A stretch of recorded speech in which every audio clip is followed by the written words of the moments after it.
Getting your heating and air system replaced is a big expense. In today's video, I want to talk about some of the things that are missed when a HVAC system is replaced, because a lot of times these things that are missed could lead to bigger problems down the road. And some of the things I'm going to talk about are things that should have been taken care of when the home was built. During new construction, the new heating and air system and ductwork and everything was installed.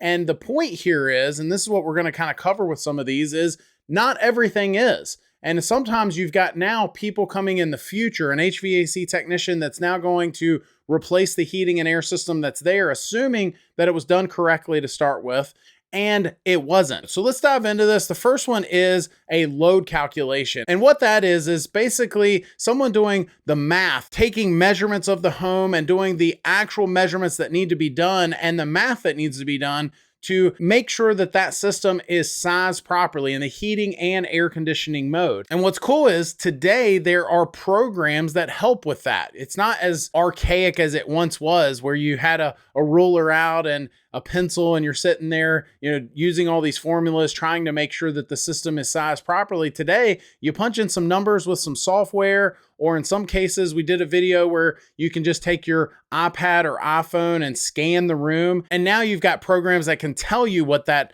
system should be sized at. And having it sized properly, we've done other videos. It's a huge deal. If it's oversized or undersized, it can lead to all kinds of problems. Definitely watch one of those videos. I'll put a link to one down below.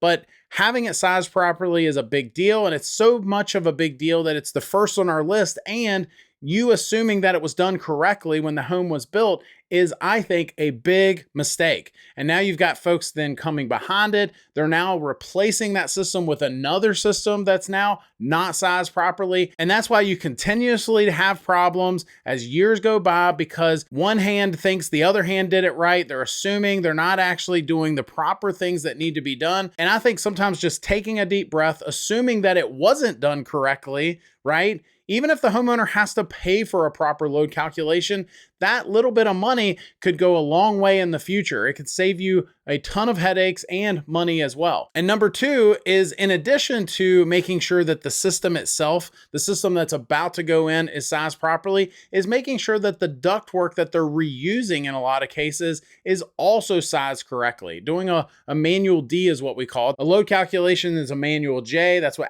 it's their ACA manual. And then the duct sizing is a manual D, right? And so making sure that they're following all those best practices, making sure the load calculation manual J, the duct sizing manual D, selecting the system. There's all these different measurements and manuals that help with all of this, making sure that it's going to be sized right, that it's going to work right and all that. But I've actually seen companies that are quoting to replace that system that never even pay a visit to the house, that they'll just, you run some square footage measurements, look at a Google bird's eye view and size that system. Or at bare minimum, they send a salesman out to your house using salesy tactics, and he never even climbs in the attic where the ductwork is. He doesn't get his tape measure out and at bare minimum measure that trunk line, measure that return line. I'm not saying that he necessarily has to get out and measure every square inch of every branch line, because let's be honest, in some cases that's impossible anyway. It's behind a wall or whatever.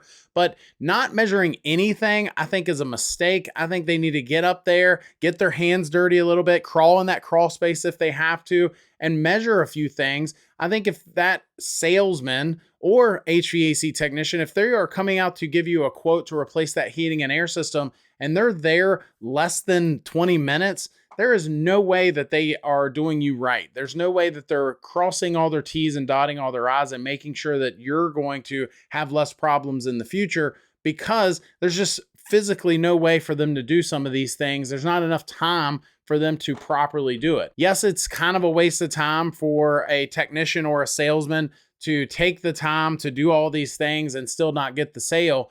But at the end of the day, it's got to be done right. Somebody's going to have to do it right. And even if you're the guy that doesn't win the bid, maybe that's part of the business model. I've actually seen some folks sell the system and then come back and do some of these calculations that we're talking about.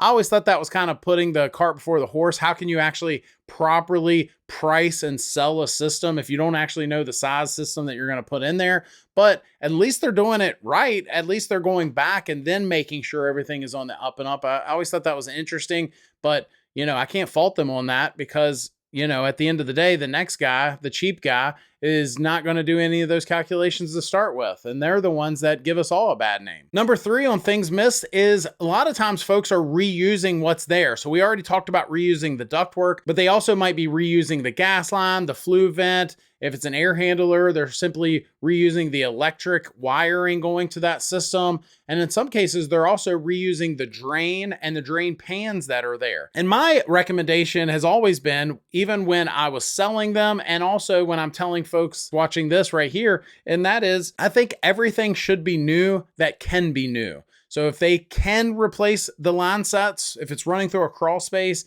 and they can replace it, they should.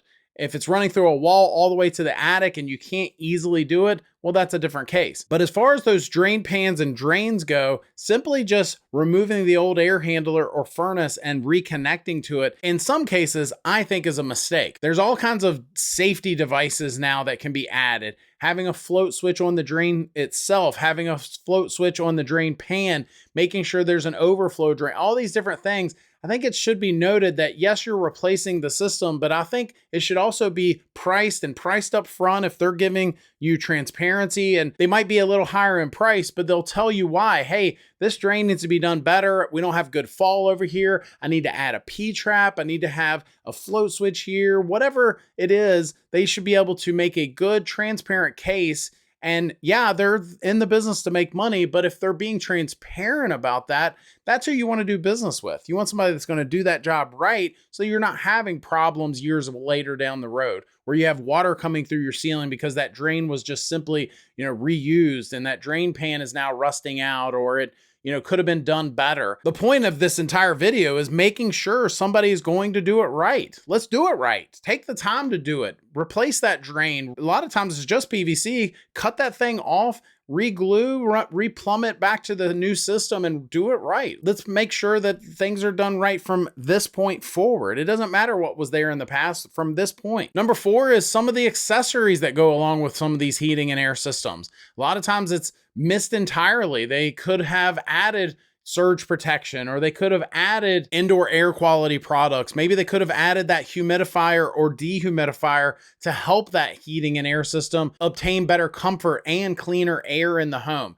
Maybe adding that whole house home filter that filters the air better because folks in the home may have breathing issues, or maybe they don't, right? Who wants to develop breathing issues? Just because you don't have breathing issues now doesn't mean you can't go ahead and add that extra filtration, that extra ventilation, or that extra humidity control to make sure that the accessories make that heating and air system do more than just the latent capabilities of reaching temperature, but actually make that home as comfortable as possible, but also make that air as clean as possible. Why not? Sometimes an extra little investment can make a big difference in all of the things that we're describing. And sometimes I think doing business with a company that gives you options and points out the good and bad on why you should select this product versus that one. If they're just doing the same thing with the accessories, right? If they're slinging boxes for the heating and air system and they're just slinging products because they get a commission off of every one they sell, I think it should be noted, even if they're new in the business, they should be able to genuinely, from their heart of hearts, give you an opinion on why something is good or bad for your home. We're not talking about just replacing the thermostat with one that can do a schedule now, right? There are smart thermostats that have all kinds of cool capabilities out there. But the point here is there's a lot of products on the market now that you're replacing the system now. Let's go ahead and fabricate that ductwork to be able to install that filter or that UV light or whatever the product is that is good for that home. I've done other videos talking about upgrades and accessories that I think are beneficial, that I think can make a big difference. But the whole point here is, why not take the time to do some of these things now, especially if you're getting financing on that heating and air system and you can finance it. For a monthly payment, now you can have not just a system that reaches temperature, but you can have a system that creates better air or better comfort or whatever. And the point here is, now's the time. Let's do it right. Let's at least explore some of the options that are out there. And finally,